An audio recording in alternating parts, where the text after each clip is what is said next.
కాంగ్రెస్కు 10 సంవత్సరాలు చేసిన దీంట్లో 2 సార్లు టికెట్లు ఇచ్చిండ్రు. సరే ఓడిన గెలిచిన పక్కన అరే కాంగ్రెస్లో దయాకర్కి అన్యాయం జరుగుతుంది అంటున్నాను.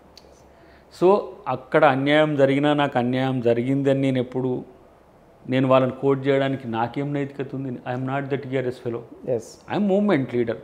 నేను స్వచ్ఛందంగా తెలంగాణ కోసం నా ఏమంటారు నా టైం అండ్ లైఫ్ని ఇచ్చినోన్ని పోయి కేసీఆర్ కాడ పోయి అయ్యా నాకు ఎమ్మెల్యే టికెట్ ఎంపీ టికెట్ అని అడుక్కుంటాను నేను.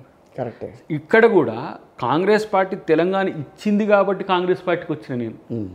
అదర్వైజ్ నేను మళ్ళీ ఆ జబ్బకు సైన్ చేసి తెలంగాణ కొరకు మళ్ళా జనం బాట బట్టి రాజకీయాల్లో మనగలరా? చూడు నా తరహా రాజకీయాలు ఎట్లా ఉంటాయో. నేను ఇప్పుడు ఇట్లా ఉన్నా కదా, ఇప్పుడు ఇట్లనే ఉన్నా, ఇట్లనే కంటిన్యూ అయినా. నా ఎంటిటీని కాపాడుకునే స్థైర్యం నాకుంది. ఓకే, ఫర్ ఎగ్జాంపుల్ చెప్తా, ఇవ్వకపోతే ఏమవుతుందని ఒకసారి నువ్వు ప్రిడిక్షన్ వేసుకో. ఇస్తే ఏమవుతుందని ఒక ప్రిడిక్షన్ వేసుకో. ఇస్తే ఏమవుతుంది, నీకు వచ్చే ఒక హోదా అవుతావు. అవును. ఇవ్వకపోతే కూడా దయాకర్ అవుతావు కదా. దయాకర్ కంటిన్యూటీ కాంగ్రెస్ పార్టీలో ఇట్లా కూడా ఉంటారు నాయకులు, పార్టీలో పదవులు ఇవ్వకపోయినా సరే దయాకర్ లాగా ఉండగలరు అని చెప్పి ప్రూవ్ చేసుకునే ఆ మానసిక స్థైర్యం కూడా ఉంది. బట్ నేనైతే ఎప్పుడు కూడా వారు ముఖ్యమంత్రి గారైనా మిగతా పెద్దలైనా కలిసినప్పుడు త్వరలో విడుదల త్వరలో అంటారు, మీరు ఎప్పుడన్నా చేయండి. కానీ ఈ త్వరలో విడుదల అన్నప్పుడే ఇది వరకేమో దయాకర్ ఒక రేంజ్లో ఎగిరి అసలు ఏంటి అసలు పరిస్థితి ఏంటని మాట్లాడిన ఆయన ఇవాళ కొంచెం కామ్గా ఉంటున్నారు. పవర్ కదా అదొకటి. ఓకే, ఇప్పుడు మనము అది నేను అపోజిషన్ అనుకో గట్టిగా మాట్లాడడానికి అవకాశం ఉంటుంది. నేను ప్రశ్నించేటోని. ఇప్పుడు ప్రశ్నించడానికి ఏ హోదా లేకపోయినా ప్రశ్నకు ఒక హోదా ఉంది. నైతికంగా ఉండే ప్రతివాడు ప్రశ్నించే హక్కు రాజ్యాంగం కల్పించింది కాబట్టి దయాకర్ అట్లా బతికిండు. ఇప్పుడు పవర్లో నేనున్నా మీన్స్ నా పార్టీ ఉంది, నేను సమాధానం చెప్పే పరిస్థితిలో ఉన్నా. నీకు ఇంతకుముందు కిషోర్కు ఏ టీవీలో కిషోర్ మోడరేటర్గా ఉన్నా కిషోర్ను కూడా ప్రశ్నించేటోని. అవును, ఏంది నువ్వు ప్రభుత్వాన్ని నువ్వేం నిలదీస్తున్నావు. కానీ నేను ప్రభుత్వంలో ఉన్నప్పుడు నువ్వు అడిగే ప్రతి ప్రశ్నకు సమాధానం చెప్పే పరిస్థితిలో ఉన్నా కాబట్టి నా అగ్రెషనో నా అఫెన్సో నీకు కనబడదు. బట్ వేరాస్ ఇప్పుడు బాధ్యతతో ఉండాలి. ఐ రిప్రజెంట్స్ గవర్నమెంట్ అనుకున్నప్పుడు, లేకపోతే గవర్నమెంట్లో ఉన్న పార్టీని రిప్రజెంట్ చేస్తున్నప్పుడు నేను యాంగర్గా ఉండొద్దు. ఇంతకుముందు టీఆర్ఎస్ వాళ్ళు మనం ఏదైనా ప్రశ్న వేస్తే వాళ్ళే కయ్యగిరి. అవును, అది కాదు ప్రభుత్వం అంటే. ప్రభుత్వం ఎప్పుడు సావధానంగా వినడం. కానీ ప్రభుత్వం మీరు అనుకున్న 9 నెలల్లో మీరు అనుకున్న ప్రభుత్వంగా నడుస్తుందా కాంగ్రెస్? డెఫినెట్గా. ఇంకా నేను అనుకుంటా ఈ ఎకనామిక్ ఇయర్ కూడా కొంత వీక్గా ఉంటుంది. Okay, of course February March వరకు కూడా. ఇప్పుడు కూడా రెవెన్యూ రిసీట్స్ తగ్గుతాయి కొంత ఇప్పటి వరకు కూడా.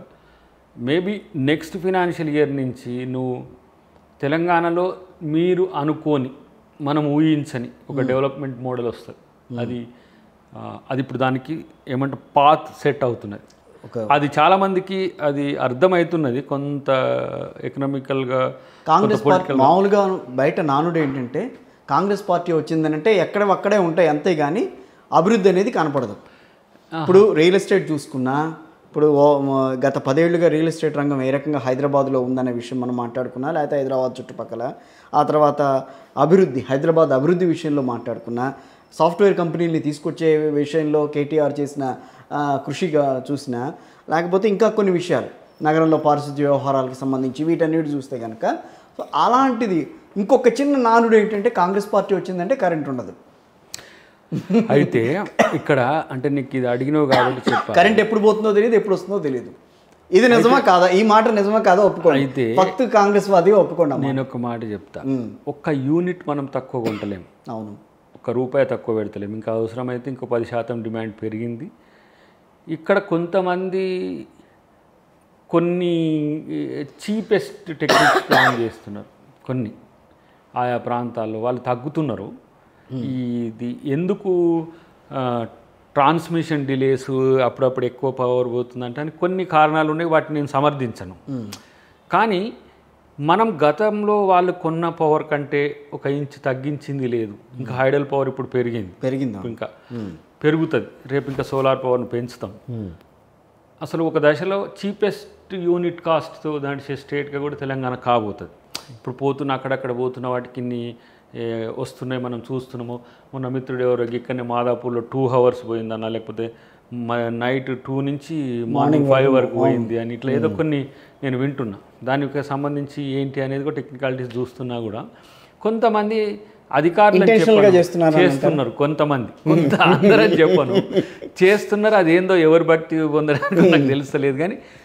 కానీ మీరు సీరియస్గా కంప్లైంట్ చేస్తే అట్లా కంటిన్యూస్గా పోతే మీరు అవసరమైతే మన ఎలక్ట్రిసిటీ విజిలెన్స్ నిన్న కూడా నెంబర్ ఇచ్చారుగా ఆయన, మనం మల్లుబట్టి విక్రమార్ గారు 1902 ఏదో నెంబర్ చేయండి, అది చేయండి మీరు ఏదైనా ఉంటే కనుక. ఇంకా నేనేమంటున్నానంటే అక్కడ ఉన్న లీడర్ల దృష్టికి తీసుకురండి ఎక్కడ పోతే అక్కడ.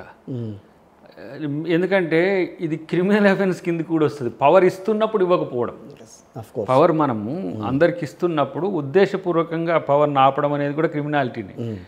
కాబట్టి అట్లా కూడా మీరు కంప్లైంట్ చేయొచ్చు. కాబట్టి వాస్తవంగా దాంట్లో అంతే వాస్తవం ఉందని చెప్పడానికి ఒక ప్రయత్నం. మీరు ఒక పెద్ద ప్రశ్న వేసింది ఏంటిది, హైదరాబాద్.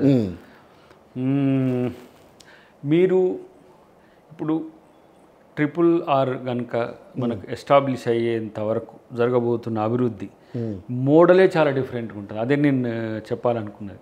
ఓకే, వీళ్ళు ఏంటంటే మన సారా కొట్టుకాడ పొద్దుగాల నుంచి సాయంత్రం వరకు అమ్మి ఈవినింగ్ బిల్ కలెక్ట్ చేసుకున్నట్టుగా ఎవ్రీడే వీళ్ళు ఒకటి ప్రెస్ మీట్ పెట్టడం, ఈరోజు ఇది వచ్చింది, ఈరోజు ఇది వచ్చింది, ఇట్లా చెప్పుకుంటారు.